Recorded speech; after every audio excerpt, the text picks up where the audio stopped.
Good Saturday morning, everyone, and welcome into today's daily Bible reading for July the 15th. Today, we are starting a new read in First Samuel.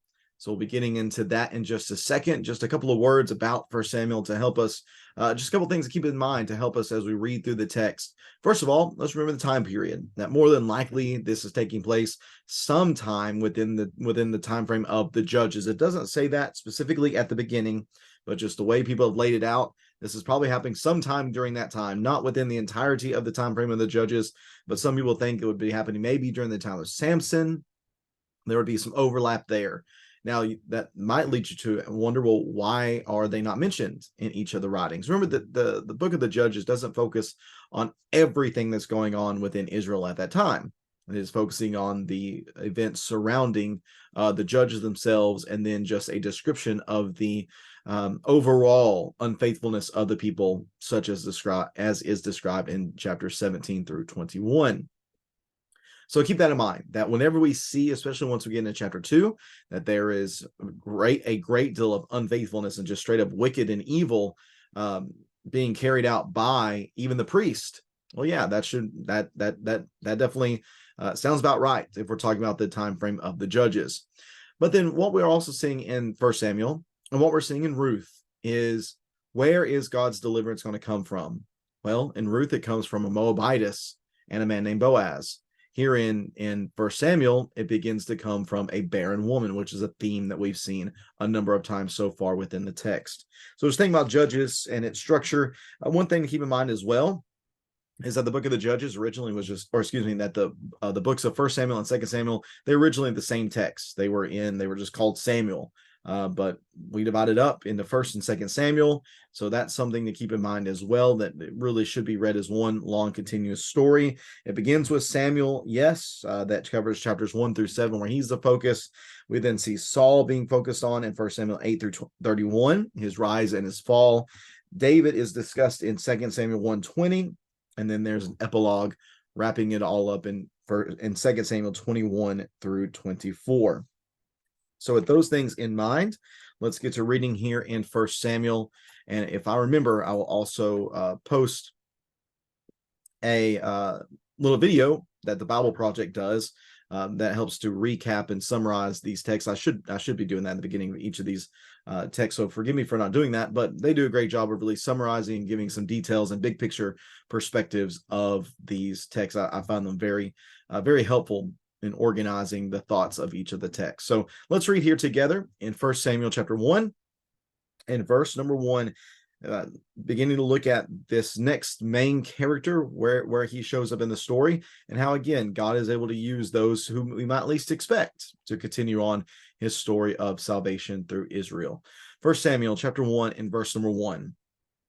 There was a man from Ramathaim Zophim in the hill country of Ephraim. His name was Elkanah, son of Jehoram, son of Elihu, son of Tohu, son of Zuph, an Ephraimite. He had two wives, his first named Hannah, and the second Peninnah. Peninnah had children, but Hannah was childless.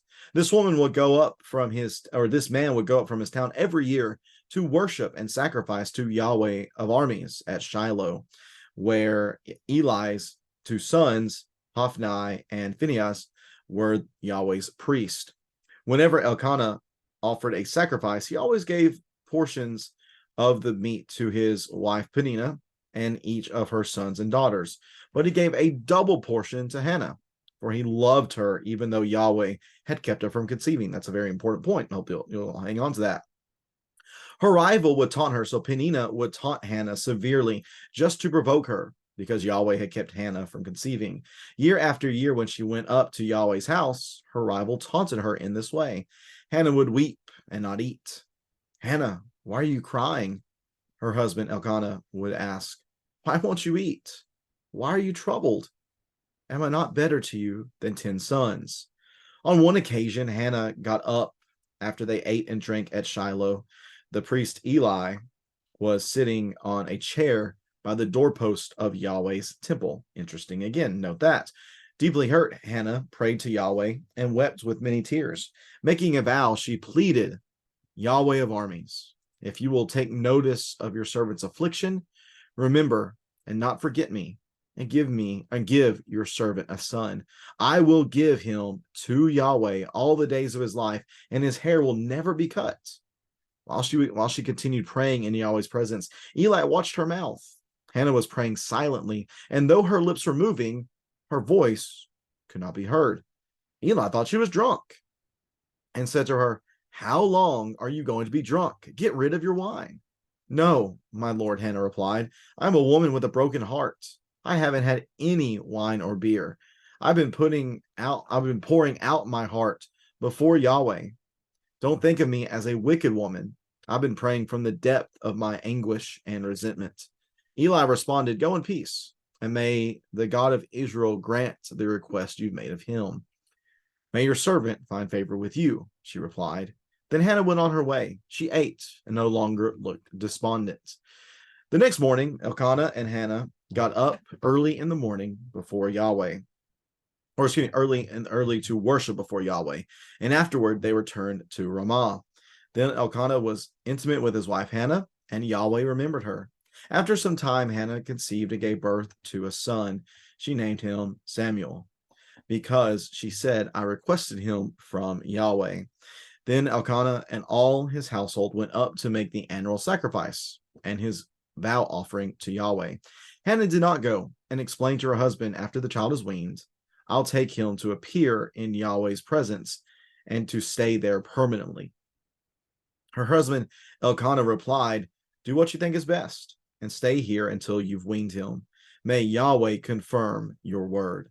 So Hannah stayed there and nursed her son until she weaned him. When she had weaned him, she took him with her to Shiloh, as well as a 3-year-old bull, half a bushel of flour, a clay jar of wine, and a clay jar of wine. Though the boy was still young, she took him to Yahweh's house at Shiloh. Then they slaughtered the bull and brought the boy to Eli. "Please, my lord," she said, "as surely as I live, my lord, I am the woman who stood beside you praying to Yahweh. I prayed for this boy. And since Yahweh gave me what I asked for, I now give the boy to Yahweh. For as long as he lives, he is given to Yahweh." Then he, or they, or she, translation issue, worshipped Yahweh there. And that's 1 Samuel chapter 1. Where is help coming? In the dark days of the judges, where is God's deliverance going to come from? Again, in Ruth, we see it coming from a Moabitess. Here within 1 Samuel, we see it coming from a barren woman. As soon as we read that this woman is barren, Sarah, Rebecca, Rachel, Mrs. Manoah, they should all come to our minds as being individuals who were barren, and then God blessed them with children to follow. So we're looking at this text and we're thinking, okay, we have a barren woman, we have a child to follow. What's going to be special about this child? Or what are the other surrounding circumstances that make this child special? Well, one thing is that as we looked at this family unit, this man who more than likely had means because he can support 2 wives and is able to offer sacrifices and such. He has one wife, and the one wife, Peninnah, has children. And yet the text tells us explicitly that Yahweh had kept the other wife, Hannah, who was actually mentioned first, that she has been kept by Yahweh from conceiving and having children. And Peninnah seems to have been very harsh toward Hannah for the fact that she could not have children, so much so that Hannah would weep constantly, and Elkanah would do everything he could in order to try to comfort her. Well, one time while they're in Shiloh, which is the place where Yahweh's house resides, it's described here actually as the temple, which is very interesting. Might wonder why that's the case, but it seems to be foreshadowing the greater temple, the actual temple that's going to be coming in a bit. Although theologically, we know that a temple and a tabernacle, the only real difference between the two things is that one stationary and one can be picked up and moved. Nonetheless, it's still the same place. It is still God's house where his presence resides. She goes there, and the text says in verse number 10 that because of her deep hurt, because of her pain, her despondency, she cries out to Yahweh in prayer, but doesn't actually cry out to Yahweh audibly, but prays silently with only her lips moving. And what she says is, or what she asks for, is that the Yahweh of armies, that God of armies, the God who commands all the forces, who has all power, all strength in every way, would you please take notice of me, a small, seemingly insignificant woman? The faith that Hannah has here in this moment is very strong, that this God who rules everything that has ever existed, the one who created all, that he would look at this insignificant woman and be mindful of her with the difficulties that she is facing, really shows a great deal of faith that she is showing. And what she asks for then in doing this is she asks for a son, but she doesn't seem to ask him for selfish reasons, but to give her a son so that she might give him back to Yahweh. See, just having children in general was a blessing in this culture. That's why whenever you see women who are barren, who don't have children, there's great shame in that. But having these children, or having just this one son, just knowing that he's there, knowing that he has been given by Yahweh, this was enough for Hannah. So she says, if you give him to me, I will give him back to you. And the text says that his hair will never be cut. So this should again bring us more echoes of Samson. This is the new Samson, but is he really going to be any better than the previous Samson? More than likely, Samuel is going to be, it seems to be, a Nazarite, again, not Nazarene, but Nazarite, one who is dedicated in service to Yahweh, and seemingly that's going to be the case for all of his life. But here's a question I have: how can this woman give this son that she's asking for from Yahweh, how can she give him in service to Yahweh at the temple, at the tabernacle? Is that not a Levite's job? Well, from the text here, we'd say, that's pretty interesting, that an Ephraimite would be the one given to Yahweh. But once we go and get into First Chronicles, in First Chronicles chapter 6 and verses 27-28, we find actually that Elkanah is a Levite. That's his actual tribe, whereas his place of residence was in Ephraim.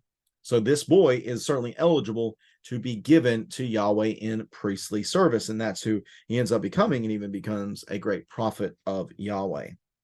Yeah, one of the we shift from the scene of Hannah and look at it from Eli's perspective. He sees this woman who is just praying silently. Her lips are moving, nothing's coming out, and he thinks she's drunk, which is very interesting that he would perceive that to be the case. Maybe that's something he has seen previously from people who had come into the temple. Again, the time frame in Judges, not the best time frame ever.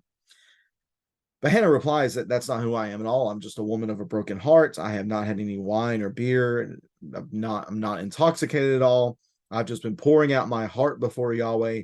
I've been praying to him from the depths of my anguish and resentment. So at this point, Eli responds, go in peace, and may Yahweh grant the request you've made of him. And Hannah responds kindly as well. May your servant find favor with you. And then says she goes on her way, and she ate no longer, looked despondent. Hannah's name, the name Hannah, shares roots with the idea of grace and favor. So this is a play on her name, really, here within the text. May your servants, may favor or grace find favor or grace with you. Early next morning, Elkanah and Hannah get up and they worship again before Yahweh. And upon returning home, the text tells us that she ends up conceiving, that Yahweh remembers her, and she conceived and gave birth to a son and named him Samuel. Remember that L on there. Normally, if you see an L either at the beginning or the end of a name, that normally gives this idea that there's something referring to God with this name, and that certainly was the case here. She named him Samuel because I requested him from Yahweh. Whenever Elkanah gets ready to go to Shiloh once again, Hannah stays back some and says, I'm going to wean him off first, and then we'll go up together and I'll dedicate him to priestly service. And that's what she does. She waits until he is weaned.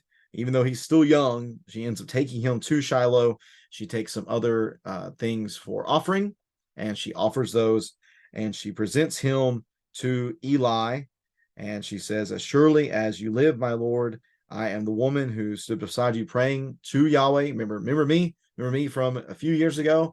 I told you that you thought I was drunk, but I wasn't drunk. I was just praying to Yahweh for a son. Well, he has heard me. He's given me this son. And now I'm keeping up with my portion of that vow. And I'm now going to present him to you in priestly service.